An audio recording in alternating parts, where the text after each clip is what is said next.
Bon, là, sincèrement, je ne sais pas trop comment commencer cette vidéo car on va parler d'un sujet très sensible. On va parler de l'avortement. Donc c'est un sujet que vous m'avez proposé sur mon Facebook, y compris pas mal d'autres sujets. Et du coup, j'ai fait un sondage entre ce sujet et un autre sujet et vous avez choisi celui-ci. Donc nous allons voir ce que cela est et ce que la Bible dit par rapport à ça. Donc premièrement, voyons ce qu'est exactement l'avortement. Donc on nous dit interruption prématurée de la grossesse. On distingue plusieurs avortements. L'avortement spontané, couramment appelé fausse couche, dû à une maladie ou sans cause connue.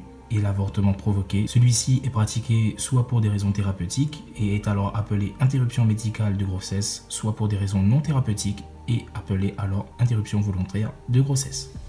Tout le débat autour de ce sujet est de savoir si l'embryon est un être humain ou pas.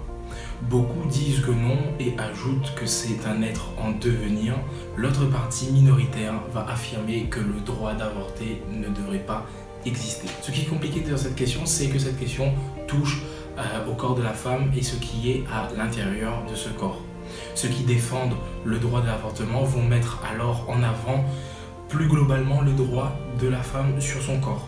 Je pense que vous avez un avis là-dessus et bien sûr moi j'ai un avis aussi là-dessus qui j'espère est à la lumière de ce que la Bible dit et je vais essayer quand même de le nuancer cet avis parce que mon avis globalement il est nuancé. Donc premièrement on peut citer le 5e commandement de Exode 20 qui dit « Tu ne tueras point ». En hébreu précisément « Tu ne commettras point de meurtre ».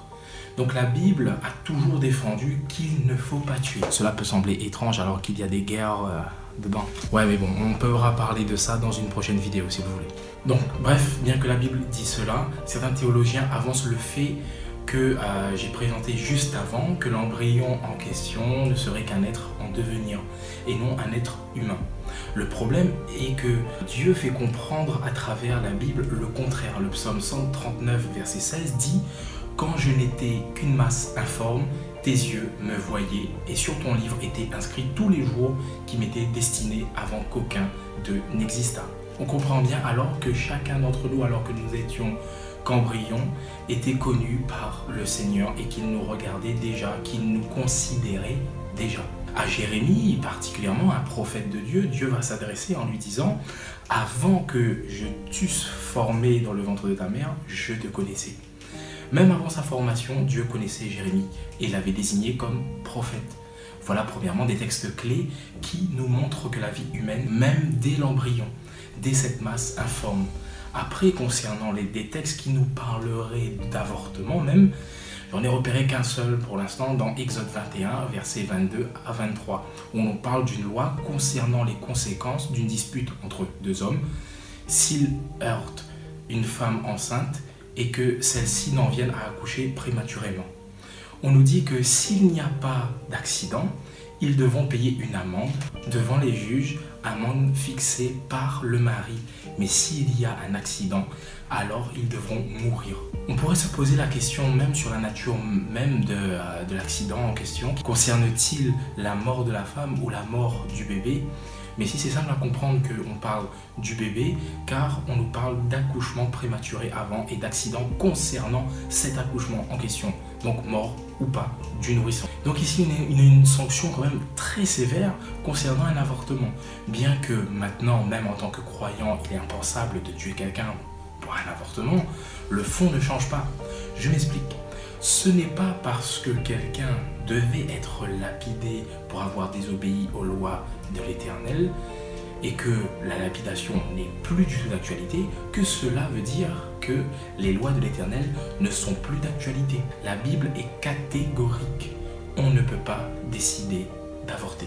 Maintenant, je vais un peu nuancer quand même mon propos car il y a effectivement des cas très spécifiques et très délicats comme le viol. Il est normal pour une femme de ne pas vouloir se retrouver avec l'enfant de son agresseur. Et concernant dans ce cas, si une femme peut ou pas, je n'en sais rien. La seule chose que je sais, c'est que Jésus comprend nos situations et il est compatissant. Si la femme garde l'enfant, il saura donner le courage et la force nécessaire à la femme. Et si elle ne le garde pas, elle fait peut-être bien par rapport à sa situation, etc. Je n'en sais rien. Je n'en sais rien. Et je n'en sais rien. Ce sont des cas vraiment complexes où le Seigneur nous invite à être compréhensifs et à être surtout des soutiens pour ces personnes. Il y a bien sûr un autre cas possible où la vie de la mère et celle du bébé sont en danger, sont en ballottage et il faut faire un choix entre la mère ou l'enfant. Bien sûr, cela relèverait alors de la décision de la famille. Pour résumer, en excluant les cas particulier que j'ai précisé avant, l'avortement est interdit dans la Bible.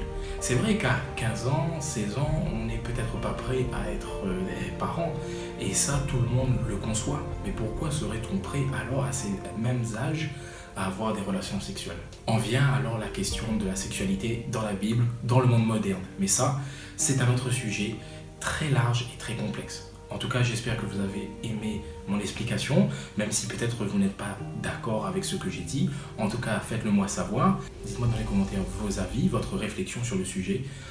Et n'hésitez vraiment pas à partager cela et à vous abonner pour ne manquer aucune autre vidéo.